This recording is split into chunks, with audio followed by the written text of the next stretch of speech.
Dear precious Heavenly Father, we thank you for your grace, kindness, and mercy towards us that you have shown to us at Calvary when your precious Son died for us. We thank you, Lord, that you have counted us worthy when we came to this recognition that we are saved by the blood of Jesus.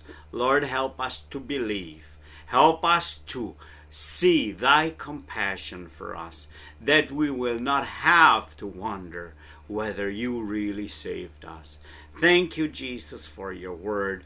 Thank you, Lord, for the revelation of your word. And I pray that you will open the hearts and minds of those who are listening today, that they will see the simplicity of the grace of God which comes through the blood of Christ. We thank you, precious Jesus, for your love for us. We thank you for your compassion. We thank you for all that you have given us today. In Jesus' name we pray. Amen.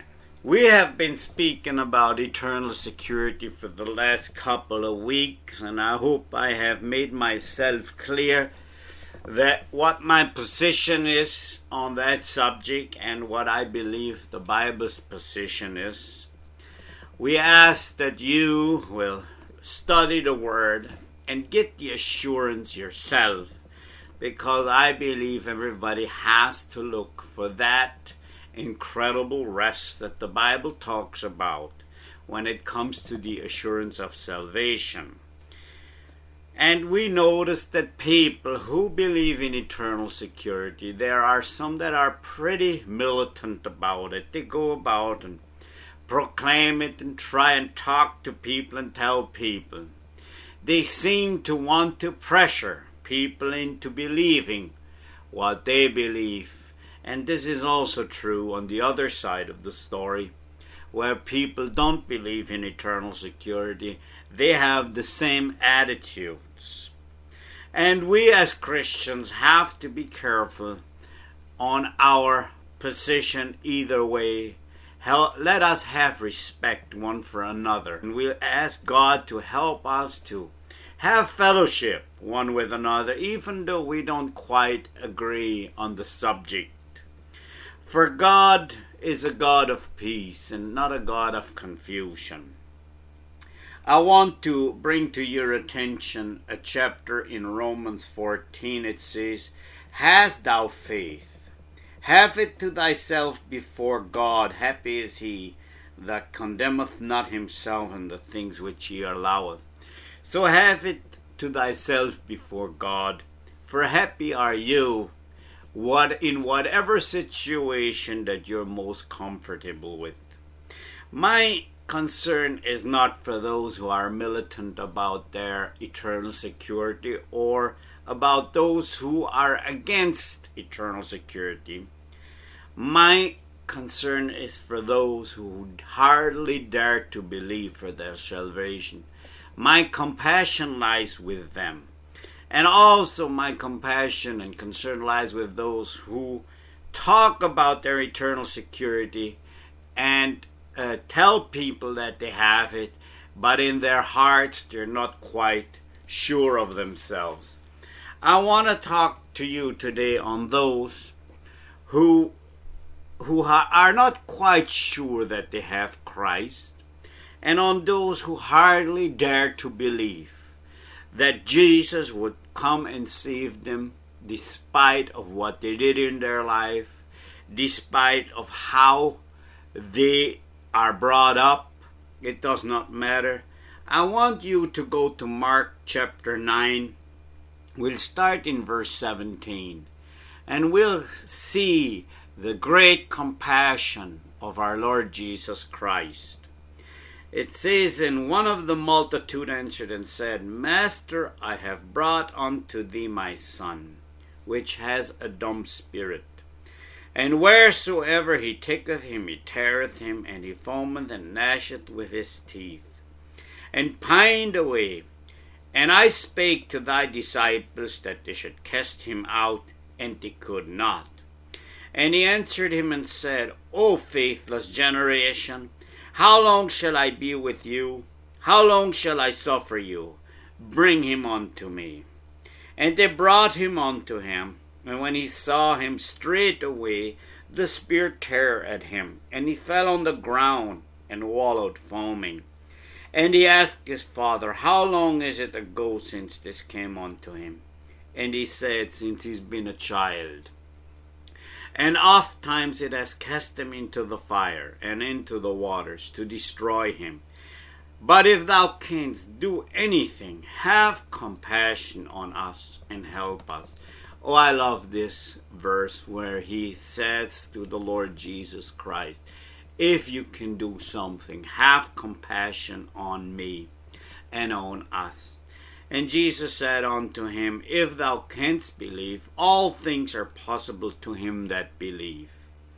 And straightway the father of the child cried out and said with tears, Lord, I believe, help thou my unbelief. We see something here that always touched the heart of Jesus. That was a tear in a man's eye and a cry for help. We can see here that this man cried out for his son because he loved his son. He had seen Satan just tear his son apart. And he said, if you can, have compassion upon us. And Jesus said, just believe in me, just trust me, just trust my ability to help you. And the father cried out and said, Lord, help thou mine unbelief. And we know the rest of the story, that Jesus had compassion and he rebuked the demon and the demon left the child. I want to encourage those of you today who barely have enough faith in you that you may enter the kingdom of God. The Bible teaches if it's as small as a grain of mustard seed, which is the smallest of seeds, it is enough for you. For Jesus doesn't look upon our big faith or little faith. He looks at our hearts and sees our cry to him. If you have in your heart just barely enough to believe that Jesus maybe would help you, that is enough for the Lord Jesus Christ. His great compassion for us will make him come down to you and lift you up and wipe your tears away. For the Lord Jesus is moved by our tears. He is moved by our cry for help if it comes from the heart. His great compassion cannot walk past us. That is why I believe those who sincerely want to go to heaven will surely get there. I don't care how big your faith is or how small it is. If you're going to cry out to the Lord Jesus to have compassion on you, you can be sure that just like here in this beautiful story, the Lord Jesus Christ will rebuke all demons of hell and say unto you, your sins are forgiven. I want to call your attention to the thief on the cross, the one who was being punished for terrible things he has done. I know for a fact the Roman government did not crucify people just because they did small things. It had to be a murder. They had to be crimes against the state in a way that was very noticeable. They didn't just crucify somebody for the fun of it. And he, the thief on the cross that cried out for mercy, was there for a reason. And he looked upon Jesus and he saw the compassion of the Lord Jesus Christ. And he dared to say, think of me when you come into your kingdom. He dared to say that. And what did the Lord Jesus Christ say to him? He said, today you shall be with me in paradise. Not tomorrow, but today. He did not even tell him to do anything. The thief hung there like he was. When you listen to Billy Graham crusades, they have this beautiful song, Just As I Am, without one plea.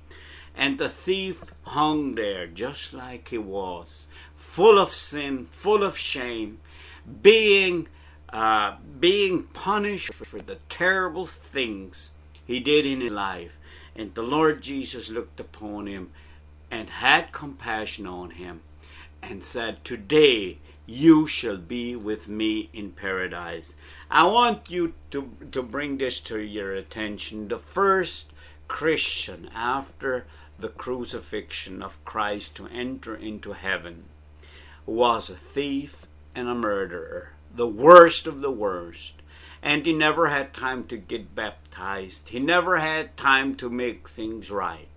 The only thing he had time for was to look over on Jesus and say, "Think of me when you enter into your kingdom." And the Lord Jesus had compassion and completely forgive him for what he did. And you know what? This is the same thing with us. If we only dare to believe that the Lord Jesus Christ came on the cross, came onto this world, and was nailed to the cross for our sins. He was crucified. He was beaten. He was spat upon for your sin and my sin. He was rejected by the Father because your sin and my sin were placed upon him. For the Holy Father cannot look upon sin, and he bore our penalty on the cross for us. Can we dare to believe that this is true? I can assure you, according to the Word of God, this is true. You can dare to believe for your salvation in the only one that can save you. That's our precious Lord Jesus Christ, who has compassion for us. He has compassion for the whole world, but those who will come to him, he will forgive and receive. And we can only look forward to an incredible eternal security when we turn to this Jesus who saved us. But for those of you who don't, for those of you who reject Christ, for those of you who do not want this salvation, there is waiting for you an eternal punishment called the lake of fire, where you will eternally see the compassion that Jesus had for you, and you would not turn to him. Oh, what a terrible time to think of throughout eternity, that the one that created you loved you so much that he took your blame for you and you rejected it. Don't do that. Don't let it come to that position. Don't let it come to that place in your life. But turn to him by faith. Have faith in our Jesus' compassion, for he loves us and he was willing to die for us. Come to him by faith today and ask him into your heart, for he will not cast you out. For he that comes to him will not be disappointed. The question I've been asked this week is from a dear sister in the Lord. It says here, "Dave, why is it so hard for our people to accept that the do's and don'ts do not get them into heaven, but that it's only the precious blood of Jesus Christ which brings us salvation?" Well, dear sister, I had to reflect back on that one because I know your frustration and I can see your dismay. 25 years ago, I had the same problem because I grew up like you, believing like they all believe. And here is what they believe. They believe that they are the chosen people of God in the New Testament era, just like Israel was in the Old Testament. And that is going to make it so much harder for them to realize that they need a Savior, because already they think they are the chosen ones of God and that they have the monopoly on God.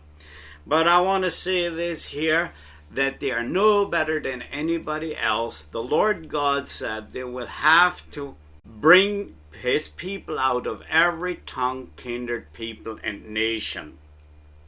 But I want to bring to your attention in Mark chapter 7 verse 6 what the Lord Jesus Christ said unto the Israelites.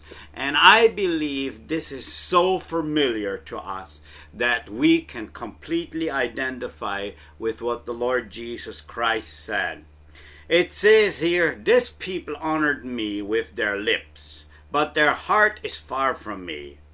How about in vain do they worship me, teaching for doctrines the commandments of men?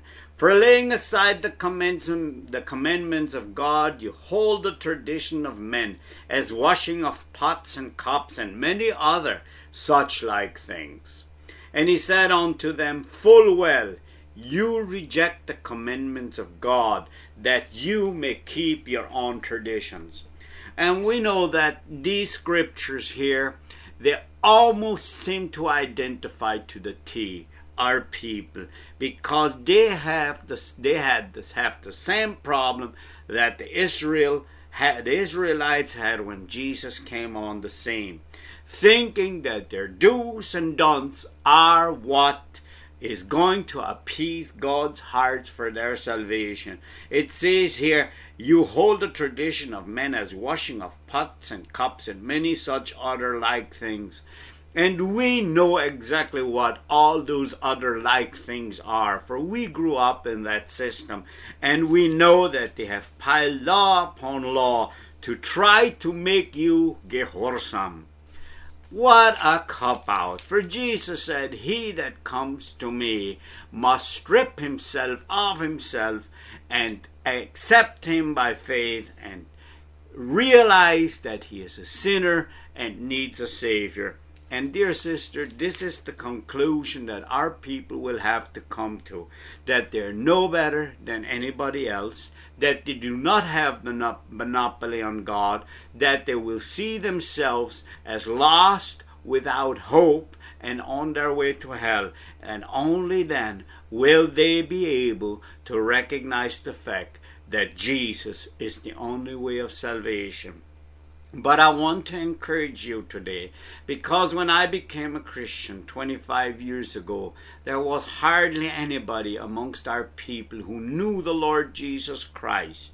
And when you talked about it, it was frowned upon, you were persecuted, you were marked, even like it is today. But that time there were only a few of us. But we who were believed that we could change things, and we started to pray and intercede for our people. And today we see the results. They are coming to the Lord Jesus Christ like they never did before. And we are believing God that there is going to be revival amongst our people that will shake all of North America. So I want to encourage you today to hang in there, to stand in the gap and pray for our people, and let your light shine. Stand up, tall, straight, be identified. Let them see that you mean business with this Christ, and they will start to ponder and wonder on what you have. For I know already a lot of the young people are turning to the precious saving grace of our Lord Jesus Christ. Let us believe for our older people too. Stand in the gap for them. Pray for them, so that we will rejoice with them throughout eternity. Thank you for this letter. I hope this answers your letter. I hope you are encouraged, and I hope this ministry will bring an encouragement to your life that I know our people who are there, who love the Lord, need so desperately. I thank you for writing, and until next time, the Lord richly bless you. Amen.